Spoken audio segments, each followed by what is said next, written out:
Up later, perhaps you do not recognize him, at least not immediately, without a surgical glove attached to his head. But this, of course, is Howie Mandel, Dr. Wayne Fiscus from St. Elsewhere. I read somewhere where you said that that role gave you credibility. And you were very good in it, and obviously it was a much acclaimed series. But why does a comic need credibility? Well, a comic, I think everybody needs credibility, but a comic needs... I was a stand-up comic first before I got that series. So being a stand-up comic, I didn't get involved in the acting roles that I would have liked to have been involved in, you know. And I enjoy acting as much as I enjoy stand-up. And in order to pursue acting and be a stand-up, I don't know, it was always much harder. So being involved in St. Elsewhere gave me the credibility as an actor to now if my agent calls, or they do call me for dramatic pieces, and I get the calls that I had never gotten before. When you first thought of yourself as a performer, what did you envision yourself as? I had never thought of myself as a performer. All through school, I was never in a school play. I've said this before, everything that I ever got punished for, evicted for, beat up for, chased for, is what I get paid for today. So I never pursued it. You know, growing up in suburban, I'm from Toronto, Canada, it wasn't anything, you didn't think of show business. I would imagine in suburban America anywhere, you don't think of show business. I just went down to California as a tourist on a business trip and happened into this. So I never thought of myself as a performer. And I went up on stage because my friends pushed me to go up on stage because it happened to be amateur night and a guy offered me a job. You're at a comedy club and it's just... At the Comedy Store. It was Monday night, which is amateur night. Right. My friend said, I went there as a tourist to see the show. Not enough people had signed up. My friend said, go on up. So I went up to entertain my friends, and there was a guy in the audience by the name of George Foster, who was the producer of a comedy game show called Make Me Laugh. And also the left fielder, oddly enough, for the Cincinnati Reds and later the New York Mets in a bizarre twist. And then he went on to produce Make Me Laugh, of course. So he offered me that job, and then I said, yeah, I'm a comic now. And on Make Me Laugh, all right, let's suppose that I'm the contestant on Make Me Laugh. Okay, let's imagine if I will. What a brilliant scenario. No one's ever tried this on you before. Well, it's fun to use your imagination. Okay. Yes. And I'm dead set. I'm going to win money. Right. If you don't make me laugh. Right. I got to believe Jonathan Winters, okay? If Charlie Chaplin comes toddling out from behind the curtain, nobody can make me laugh if I don't want to laugh. Right. So, is there a question? Yeah.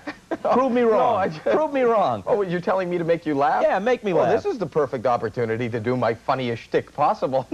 No, but the point was, if there was somebody like you on the show that didn't want to laugh, it would have been better. It is better because there was a studio audience of 500 people, so as long as they were laughing, that was great. And as long as hopefully the people at home were laughing was great, that was great. But if the guy laughed within 30 seconds, then you didn't have a chance on national television to show your stuff. So it really wasn't better to make somebody laugh. It was better not to make them laugh. You got more exposure. I learned that after. You know, I was trying real hard to make people laugh, and I didn't make a lot of people laugh. And a lot of people didn't laugh was the point. I mean, 1 out of 5 people laughed after 35 seconds. You had 60 seconds. So, and I always felt bad for that. And then I realized I got my break off of it, and I didn't think I was very good at the game. But more people had a longer opportunity to see what I can do. How painful was it when a comic came out there and not only couldn't make the contestant laugh, it wasn't in the contestant's interest to laugh, but not too many titters from the audience either. So you're watching the guy just die. Well, I think there's nothing more painful than watching a comedian die, but there is something more painful than watching a comedian die. It's being that comedian that's dying. And I've been there. I think anybody in this business has been there. I was the opening act for Diana Ross shortly after I began, and I played Caesar's Palace. I had done Make Me Laugh, and I did a Merv Griffin, and she saw me on there, and she took me to Caesar's Palace. And you mentioned before the glove on the head. The audience didn't want to see me. The lights would go down, the people would roar, you'd hear, ladies and gentlemen, Caesar's Palace is proud to present an evening with Diana Ross. And they would roar, and if you listened real close, you could hear, and now Howie Mandel. And I had no exposure, no nothing. I walked out on stage, people were yelling, get the hell off the stage. And I stood there like an idiot. You know, there's something about telling a joke and it doesn't work. That's bad. But inserting your head in a rubber glove, just standing there with a rubber glove inserted on your head and having it inflated, and just hearing silence in a room, it's just, there's a long way to go to just get out of that. I never got out of that. But and you also have to figure that in Vegas or in Atlantic City, a large portion of the audience is not exactly Howie Mandel's demographic. No, in fact, one night, well, now I play Atlantic City and Vegas a lot, and people who like me But you're the headliner, so they come to see you. So they come to see me. But in fact, on one night with Diana Ross, she had an electronics convention, rent out the whole room. It was from Japan. There wasn't even English-speaking people. And that was one of my better nights. I seemed to do well with them. I had a lot of sight gags, I'm guessing. You know what I had, and I got in trouble for it. I had a little thing that made I'm trying to figure like passing wind. I had a noise thing that did that. I just did that into the microphone, and they roared, and I did that. That wind noise is kind of an international... Universal comic winner. It is. Well, it's just a way of communicating around the world. It's just a beautiful thing. It is. They understood that. I would talk... This is, oddly enough, this is the universal symbol for too much sushi. Yes, I would imagine it is. So then what happens? I remember the first night, because when you're playing Las Vegas, you have to... the time is very important. I was to do 20 minutes, and she was to do an hour, and they want it exactly in time because the idea is not to keep the people in the showroom, but to get them out into the casino because that's where they make the real money. So they told, now I wear a watch, but at that time I never wore a watch, and the guy said, you can't do 19 minutes, you can't do 21 minutes, I want you to do 20 minutes. This is the first night. I said, well, how am I going to know? And I performed in front of the curtain, so I said, I'll tell you what, I came up with a brainstorm. Why don't you have somebody stand right behind the curtain, and at 18 minutes go behind the curtain. I'll hear that. That'll be great. And I went out there the first night, and the curtains, the lights came on, and I started doing my shtick. And it was silence. There was absolute silence. I was soaked within 30. That's what happens. You just get wet when nothing was happening. I was soaked, and it seemed like I was on there for like 2 hours had passed. And then I hear, which is great. And I do my best bit, and I say, good night. And I turn around. It was like one of those bad where you can't find the crack in the curtain. And I was trying to find it. And finally I found it, but it wouldn't open. There's some guy behind the curtain holding it closed going, you have another 15 minutes. You have another 15 minutes. And I couldn't believe it. I turned around and 15 minutes of absolute hell, the worst 15 minutes of my life. I stood out there and I went out. And what had happened was, it was just some woman in high heels walking by 5 minutes after I was on. I was just waiting for that sound. My ear was just tuned into that sound, and I just wanted to get off the stage. Diana was so nice to me. You know, she loved the act. She would sit there. I'd hear her giggling from the side. I was hired for 1 week. She held me over for another 2 weeks. She said, you know, Howie, come in the dressing room. I came in the dressing room. She said, got news. You're held over for another 2 weeks. And I just, thank you. Your mom, I guess, is pretty excited about that, so she comes to visit. Oh, yeah. My mom came to visit, and it actually turned out to be a horrible experience for her. She loves Diana Ross, and she came and saw me, and I had told her about the show, and I think most people know about Diana Ross's show. One of the biggest parts of Diana Ross's show is reach out and touch somebody's hand. Do you know that? Yeah. She says, reach out and touch somebody's hand, and she has a whole audience, like, join hands, they're and everybody swaying just swaying. It's beautiful. It's really beautiful, and I think it's gonna help peace throughout the world. It's going to be a big thing. Anyway, but that's what she does, and I told my mom, you know, and it's kind of touching if you're there. And so my mom sits at a table, and from the moment she got there, she had told me, and I didn't know, and I've been watching my mom to see how much she enjoyed the show. The guy sitting next to her is like drilling up his nose. He's just picking. He's just, I don't know, I didn't know that it went that deep. You know, it's like behind his eye. You can see his eye like bulging out the front of his head. Ooh. But my mom is like fixated in watching this, knowing that the next number is going to be reach out and touch somebody's hand. You know, and she wants to make this world a better place if she can. But there's just some. You just got to say no sometimes. And I'll never forget, because I didn't know. I was mad because I got my mom like a front center seat, and she's going, everybody join hands. And there's like one hole in the middle of the room where my mom's like trying to look busy. with this hand, because this guy's going, oh, here's the song, reach out. Come on. My mom's just like buried in someplace else. So she didn't have it. She loved this song, but you know, I think everybody has to do their part to make this a better world if they can. Back with Howie Mandel. What kind of class clown were you growing up in Toronto? Were you outrageous? I was never really a class clown per se. I mean, I broke out from the makeup, so I was never. I use the word, extravaganzas. I am shy, I really am, when I'm off stage or not doing a television program, so I never really spoke out in class. The last thing I got thrown out of school for was hiring a company to put an edition onto the library. So I would do things like that. My favorite show in the whole world was Candid Camera, and I used to live it. I used to want to be Howie Funt so bad. And so I hired a company to put an edition onto the... I didn't hire them. I was getting 3 estimates because if I was going to do a practical joke, I had to be responsible about it.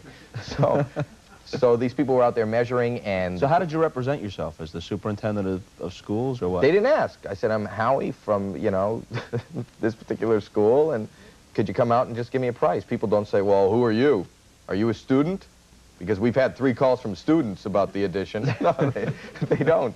They don't ask. They just came out. And the principal noticed, went out, asked them what they were doing. They told him what he was doing, and he asked who authorized it. They told him who authorized it because I had given my name, and because I had to give my name in order to get him out. And they called me into the office, along with my parents. And we sat in the office. I'll never forget that day, sitting there with the principal and my parents. And he said, you know, your son, Howard, I was Howard, whenever they were angry at me. Howard hired a company to put an addition onto the library. And, like, what were they supposed to say? They're sitting there, like, tight-lipped, trying to be, like, right. Good parents. Like, we told him never to do that. That's the one thing we told him never to do.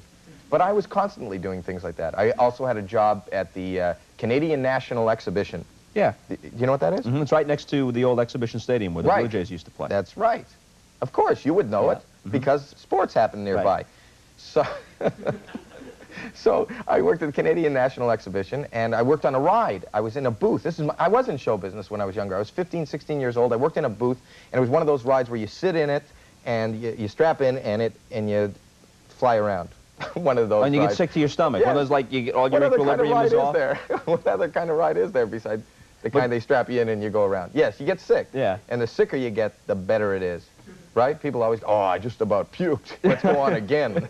But I was like that, too. But anyways, I worked on this ride, and it was called the Vegas Chase. And I'd sit in the booth and say to all the kids, you want to go faster? And they'd all scream, yes. And I'd say, you want to go faster? And they'd scream, yes. And I'd say, okay, make sure that the orange shoulder harness over your left shoulder is done up securely. We're going upside down in 10 seconds. Now, there was no orange shoulder harness, and it didn't go upside down. Every kid would be going, I can't find it. Stop it. Stop it. So I didn't work there real long, but I had fun. I had fun. I was out of there. Can I have a seat, please?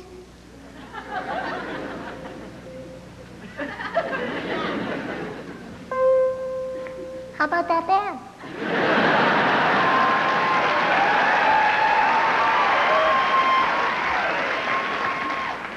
Can I have that C again? C. Thank you, Mr. Maestro. This is a song my mommy sings to me when I'm afraid in the dark. Hush, little baby, don't say a word. Mama's gonna buy you a mockingbird. And if that mockingbird don't sing, I'm gonna drop his feathers and whip back. What do you think the psychology of a comedian is? Is there Good question. some kind of universal thing among comedians, or is it different from person to person? The psychology of a comedian, I don't know. I can only speak for myself, but I mean, I craved to be the center of attention. I didn't know I wanted to do it in show business, but I've always wanted to be the center of attention. And there is no better thrill for me in this world than standing on a stage and having 4,000 or 5,000 people there to see you, and there's nobody else involved, and there you are, the center of attention. So this is like, you know, doing what I do is like a dream come true. I read a quote from you where you said it's a strange thing where a large portion of your self-definition is predicated on getting approval from people you don't know and will never know. And if you're not careful, maybe that becomes more important to you than the legitimate assessment of people who are in a position to know you. Well, I think that I read somewhere that one of the biggest fears people have in life is public speaking. It's hard to get up in front of a group of people and speak. And I think public joking is even harder than that. I mean, because if you just stand up there and you speak and they applaud at the end, then you've spoken. I think as a comedian, even more than a musician, you need a response every 30 seconds. And if you don't get that response, you know it. And we have the need as stand-up comics to be loved and adored by thousands of people we don't know, whereas the average man can go home, and if he has his wife and his children love him, that's fine. He doesn't have to put himself in this kind of precarious position to be loved by people that really don't matter to him or people that he knows. Yeah. And I certainly have that need. I know that if I get a standing ovation from 4,000 people and somebody backstage says, you know, one guy, you know, I know somebody who just hated the show. That will bother me for a week. Are you better at dealing with it? Not at all. No, I'm horrible at dealing with it. I mean, you know, they say don't read your reviews. If I get a negative review, you don't have to read your reviews. You have friends to phone you and tell you, did you read that review? So I don't handle it real well. I kind of, if it's in the city that I happen to be in, I'll hide and not come out till I can leave that city. No, I'm real bad. Isn't it strange? One bad one out of, let's say, 20. 19 good ones, one bad one. The bad one sticks in your head, right? Well, the good one, you're in this business because you want the good one, and the good one is you just assume that what you're doing, you're up there because you think it's good. So that just, you know, a good one is great, and you can gloat on that for an hour. But if I got a bad one, I mean, I'll never forget it. And I can't face people. I always think that if I read the paper, I mean, if you had 4,000 people at the show, how many people read any paper? There's millions of people that are reading the negative. And I just can't. I'm not real good with that. See, you just depressed me. Did I mention my Showtime special? We were going to. Would that be Hooray for Hollywood? How did you know? I don't know. It just came to me. February 3rd on Showtime? February 3rd on Showtime. Am I shamelessly plugging something? Plug away. Thanks. February 3rd on Showtime. I did a stand-up special in Philadelphia recently, and I'm real proud of it, and that's why I want to plug it. I shot it around at the Valley Forge Music Fair, and most of my act is improvisation, so it was great. I deal with the audience a lot, and they surrounded me. I mean, they surrounded me. It sounds like they were angry. No, it's in the round, and they sit around in the round. That makes sense. Yeah. I don't know what I'm saying, but help me if you will. I thought you were doing splendidly. Was I? Yeah. I don't know what I'm saying now. I'm saying in the round. I'm stuck on the round thing. I know this sounds terrible, but hell, it's not a dinner show. I went into this room and I watched life. I watched a birth. If you've never seen it, it's amazing, but you become loopy. You become nuts. So my mind's not working properly. And then I got to thinking, God forbid, if my wife would have on the table, I wouldn't have known what was going on. I would have looked at that pile and thought, oh my God, look at my son!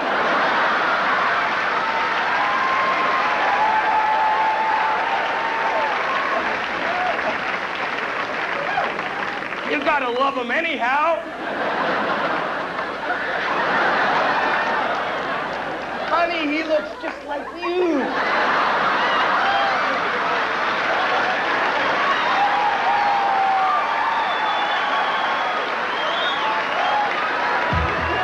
Back with Howie Mandel. What are some episodes of St. Elsewhere that you remember best and thought were among the very best of what was a really well-received series? I think a standout episode for me was the death. I did a two-part death episode where I was shot in the emergency room, and I spent 2 episodes in Heaven, Hell, and Purgatory, which was just like Arizona, Pasadena, and the soundstage at MTM. But that's where Heaven, Hell, and Purgatory is. So that, and every episode, I mean, I think they really kept the quality up over the 6 years of being on that show. I'm trying to remember some other ones. There was, you know, working with Lainie Kazan and I worked with Michael Dukakis. Yeah, really? Yeah, yeah. He was my patient. He was my patient in the emergency room. So I got to work with some neat people. What can I do for you? I was out jogging, and I think I've done something with this ankle of mine. All right. Name? Michael Dukakis, And your occupation? governor Governor of what? of the Commonwealth of Massachusetts. Baloney. That's, what's his name? I'm what's his name? Look, I don't have time for this. Address. State House, Boston. Elliot? Yeah. This phony's for you. Tape up his ankle till his eyes bug out. You know, the whole experience is very memorable. It was my first taste of network television series, and the scary thing is that people watch these shows, and I would watch the show, but people watch television and actually believe everything that they watch. They have no idea that people are acting, and I mean, the fact that people come up to me in the street and ask me for medical advice scares me. It scares me. Frightens me, to be honest with you, Howie. But they did. They think because I'm on a medical show. Well, it doesn't. I'm doing a TH for no reason because the next word doesn't have a TH in it. But I figure I couldn't get out of that thing. I'm trying to think of a word that fits, but I don't have one. Well, they have that commercial where the guy says, I play a doctor on TV. I'm not a doctor, but I play one on TV, so I can recommend some medication. But people actually believe. They come up to me for medical advice, and that always scared me, that they would think that I would know anything. I was just on a show. I don't know anything. So when someone comes up to you on the street and says, Dr. Fiscus, you know, these hemorrhoids, they're really getting the best of me, what's your advice? Have a seat. I don't know. I don't know. But the odd time, if it depends on who it is, you know, I'll grab a gland here and there. February 3rd on Showtime, and throughout the month of February, hooray for Hollywood with Howie Mandel, taped live in concert at the Valley Forge Music Fair. Can I also plug something else? Be my guest. I'll be in Miami February 9th, and then February 6th in Orlando. So you're going first on February 9th to Miami, and then back to Orlando on February 6th? Well, it's the Howie Mandel Dyslexic Tour. Kind of a time warp tour. There be. Good night, everybody.